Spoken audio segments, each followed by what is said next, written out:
seems like, for instance, in this culture we are right now, there is a narrative.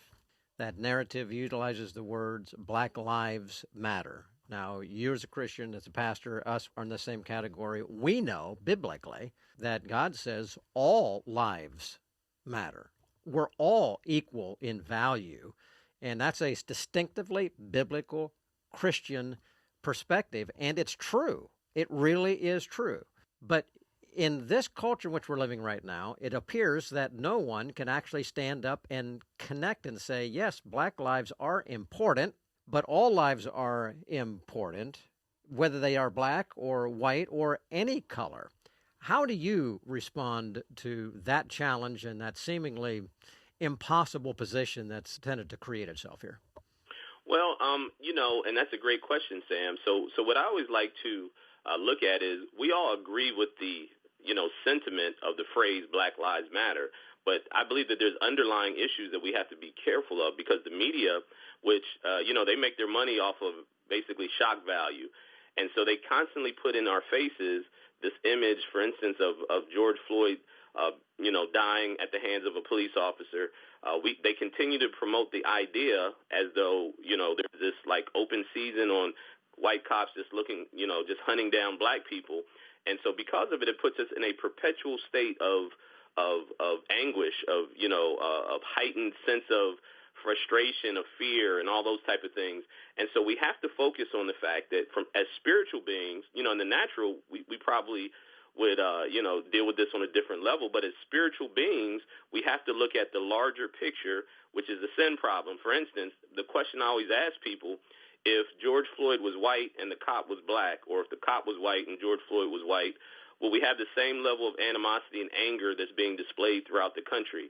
And so as Christians, those who have the Word of God, we have to elevate beyond looking at things from in our carnal mind, in our flesh. And when trauma is not dealt with, which I like to talk a lot about generational trauma, when trauma is not dealt with, what we do is we connect the image of the black man with the white cop with the past, with the segregation of the past, with the symbols of, the civil rights movement and the dogs and the fire hoses down in the southern states.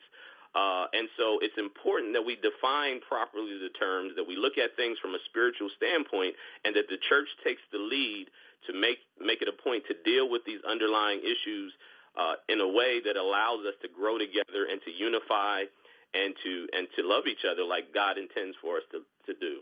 And Joe, let me follow up with you on that, because in the context of defining terms and the question that you just asked, it appears to me that the terms Black Lives Matter, which is what we're talking about in that one part, is almost held as the only three words that can be stated, that if you say, really, black lives are important, it does not work. You have to say Black Lives Matter, but Black Lives Matter, we know, is an organization that wraps its arms around many, many, many things, obviously, that have not in the interest of any person, including the innocent black families and others who have their businesses burned down.